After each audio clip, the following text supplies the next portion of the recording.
E aí pessoal, eu sou o Diego do canal Mangás e Mais, ainda com um eco neste quarto, então eu peço desculpas pelo áudio, ele não está na qualidade que deveria, a qualidade que nós tínhamos no ambiente anterior em que eu gravava os vídeos. Mesmo assim, não poderia faltar neste último dia de 2024 o vídeo de melhores leituras do ano. Lembrando que este vídeo não engloba apenas lançamentos do ano de 2024, até porque eu não tenho como fazer o acompanhamento e as leituras apenas do que foi lançado este ano. Muitas, eu diria até que a grande maioria daquilo que eu li em 2024 foi publicado em anos anteriores. Então não seria justo que eu deixasse essas obras de lado para fazer um ranking apenas daquilo que saiu em 2024. Também é importante destacar que eu fiz uma subdivisão aqui em categorias. Eu separei o que é quadrinho ocidental daquilo que é história em quadrinho oriental. Então nós teremos aqui as categorias de HQs ocidentais e as categorias de mangás. Eu também busquei fazer um top 5, mas em alguns casos as obras que seriam citadas não são tão boas assim e eu não gostaria que essas listas fossem, ou melhor dizendo, eu até gostaria que isto fosse uma indicação de leitura, porém, trazendo essas obras que eu não gostei tanto assim, daria uma impressão errada para vocês. De qualquer forma, eu sei que vocês não gostam de vídeos muito longos, então vamos direto ao assunto, começando pelas HQs ocidentais. Eu fiz uma subdivisão em duas categorias, as obras finalizadas em one shot e as obras que têm mais do que um volume ou ainda que eu não finalizei a leitura. Então, das obras finalizadas, nós temos um top 3 apenas. Sim, eu li mais do que 3 obras, mas como eu disse anteriormente, as demais eu acredito que não deveriam estar aqui nesse vídeo de melhores leituras. Enfim, na terceira posição, top 10 de Alan Moore.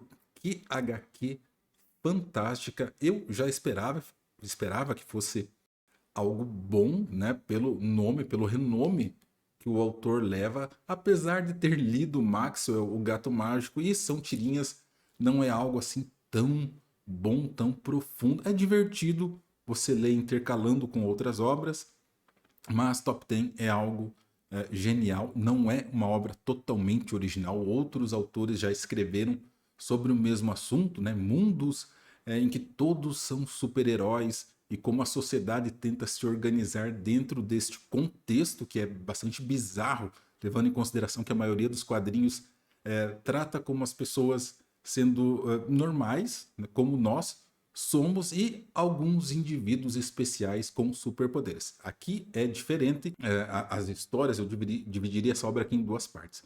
Uma dentro do ambiente urbano, né, como se fosse um departamento de polícia, que é o Top 10, e com esses heróis aqui em específico, ou melhor, com essas pessoas com superpoderes desempenhando o papel aí de investigadores, solucionando vários crimes. Isso é muito bom. A segunda parte da história, que também é maravilhosa, passa em um mundo de fantasia com dois dos personagens principais, que são esses aqui, esses dois aqui que estão na capa. Eu confesso que já faz tanto tempo que eu li essa HQ que eu não me recordo mais do nome deles, tá? Então, coisa de velho, a gente vai esquecendo o nome dos personagens. E dentro desse mundo de fantasia a gente descobre mais sobre o passado desses personagens e qual o papel deles dentro daquela história maluca que só o Alan Moore consegue escrever. Na segunda posição nós temos um quadrinho italiano e eu coloquei ele aqui porque apesar de ter uma continuidade na história, quando ele foi criado era para ser um romance, ou que foi compilado aqui em um one shot, uma história única, que é o caso de Dragoneiro, a Origem, publicado este ano pela Panini. Esse material já saiu anteriormente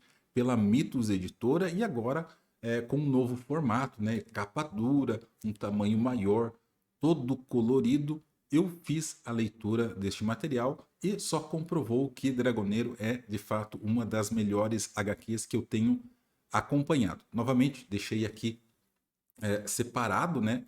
Como se fosse um one shot, porque Como eu disse, originalmente era para ser uma história fechadinha aqui. E como o sucesso foi estrondoso, o Ian Aranil, o nosso dragoneiro, acabou ganhando uma serialização que ainda está em publicação lá na Itália. São mais de 100 volumes publicados por lá.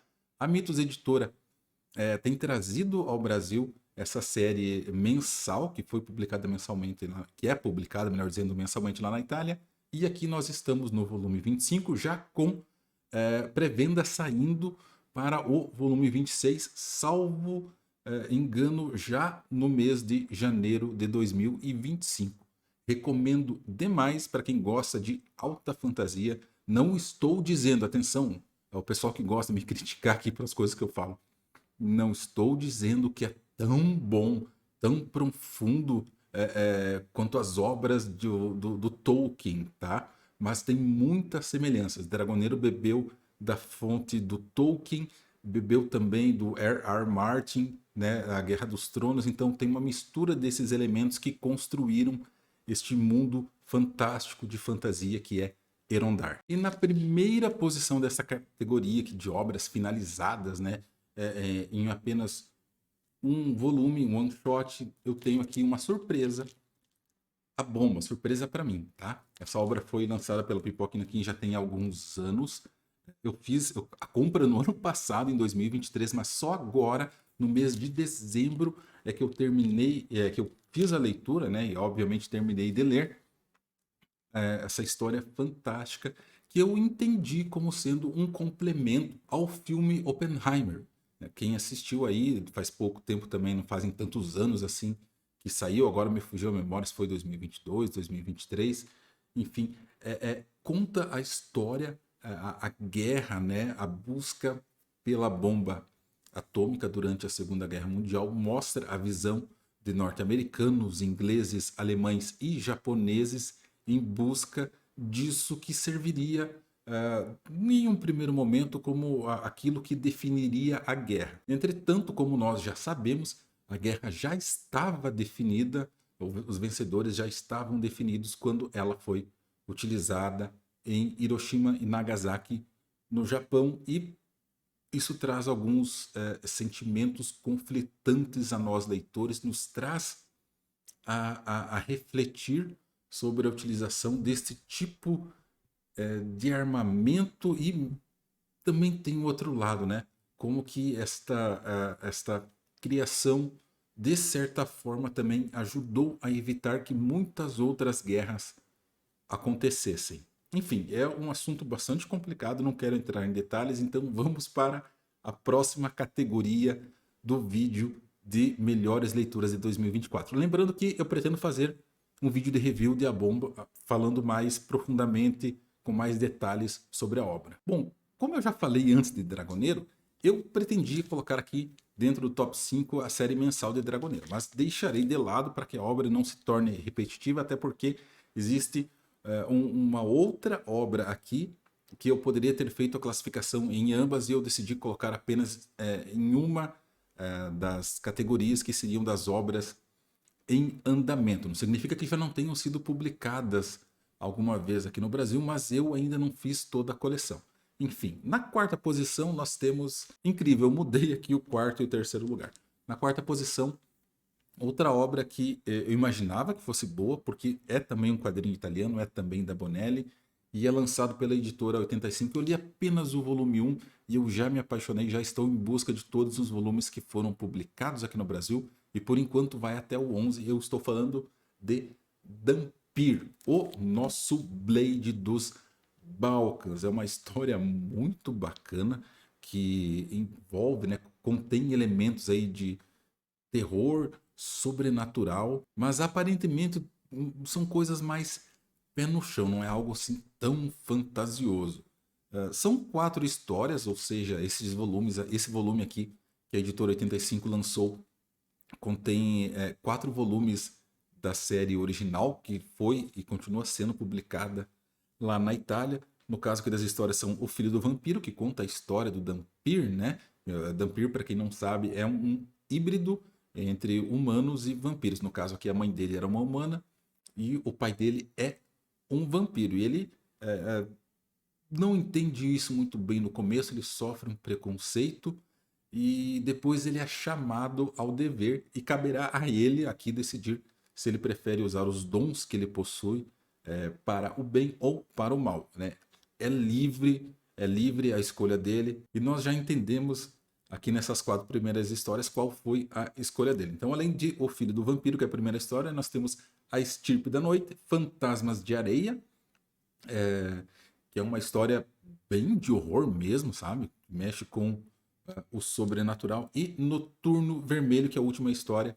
E aqui se passa na Rússia e tem bastante cenas de ação. Então, a obra, pelo menos neste volume aqui, ela consegue andar, né, por gêneros literários diferentes. E foi uma leitura, repito, muito prazerosa. Por isso que eu escolhi colocá-la aqui no meu top 4. No top 3 nós temos Ken Parker, um faroeste, um western. O pessoal pega no meu pé lá no grupo, diz que é leitura de velho. Cada vez que eu leio um volume de Ken Parker eu envelheço 5 anos. Cara, mas isso aqui é sensacional para quem gosta de histórias com profundidade, não aquelas histórias esporádicas.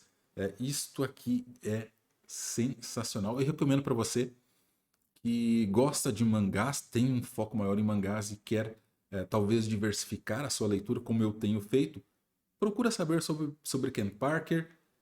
Não é uma coleção barata, é uma coleção mais carinha, são 200 páginas por volume, capa dura, serão 50 volumes até o final.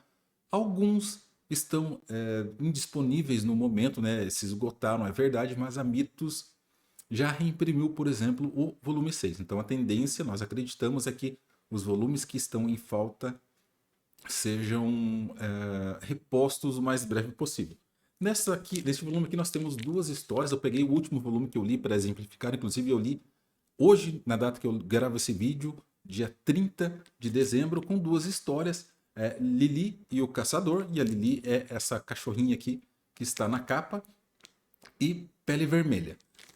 Eu cheguei a conversar com o Guilherme, do canal Interiorzano, e ele me disse que até onde ele leu é a história preferida dele sobre Ken Parker. E assim, Ken Parker eu posso resumir, ou buscarei resumir da seguinte forma: mostra a realidade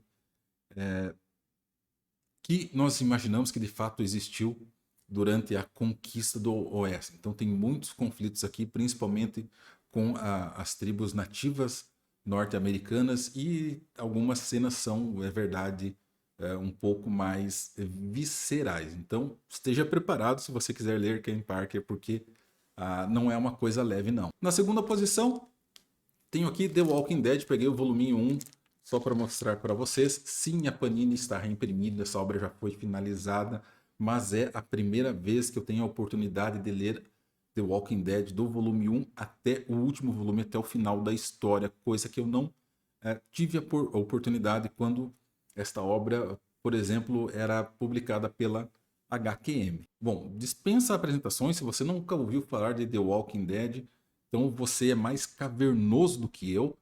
Dá uma pesquisada e tem vídeo aqui no canal. The Walking Dead é uma das minhas obras, de todo tipo de obra, uma das minhas favoritas, porque ela te tira da zona de conforto, ela te incomoda com as decisões que o protagonista toma e muitas vezes você discorda no começo, mas depois entende que aquelas, entre aspas, atrocidades que foram cometidas eram necessárias para manter a sobrevivência do protagonista e da sua família. E por fim, a melhor HQ em andamento, porque eu ainda tenho muitos volumes para ler de Hellboy, e aqui eu peguei de exemplo, né, Sementes da Destruição, que é o volume 1 entre os 4 volumes principais de Hellboy.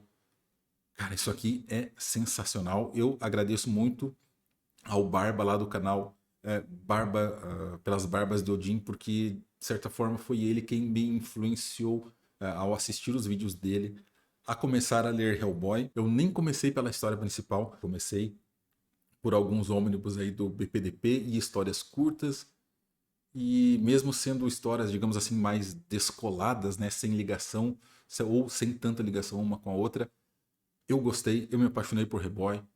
Tenho quase todos os ônibus que a Mitos Editora lançou.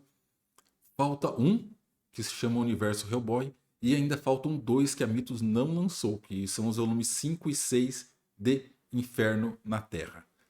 Super recomendo para vocês. Infelizmente o volume 1 encontra-se esgotado, mas assim que a Mitos reimprimir, cara, corre atrás e leia, porque Hellboy é sensacional. E os filmes da década aí de meados dos anos 2000 são melhores do que os posteriores. Assistam os filmes também, que isso ajuda bastante para vocês reconhecerem o que é Hellboy. Bom, eu estou olhando aqui o tempo de gravação e a ideia é que o vídeo não ultrapassasse aí os seus 12, 15 minutos. Isso será impossível porque eu ainda tenho que falar dos mangás, tá? Das obras finalizadas e daquelas que ainda estão em publicação. E não tem como, é impossível. Então eu farei o seguinte, eu vou dividir esse vídeo em duas partes. A primeira com os quadrinhos ocidentais e a segunda parte de melhores leituras, aí sim falando apenas dos mangás. Peço desculpas por isso, se soubessem já teria feito a introdução deste vídeo, né, informando vocês. Agradeço demais a todos que assistiram esse vídeo até o final, principalmente aos membros aqui do canal. Muito obrigado mesmo. Em breve sai o sorteio que eu estou devendo com 4 HQs para vocês. Inclusive uma do Top 10 do Alan Moore, tá? Que está aqui entre as melhores leituras de 2024. Mais uma vez, se você me acompanhou até aqui, meu muito obrigado. Eu sou o Diego, do canal Mangás e Mais. Até mais. E o meu muito obrigado a todos os membros apoiadores deste canal. Of all the boys I've known and I've known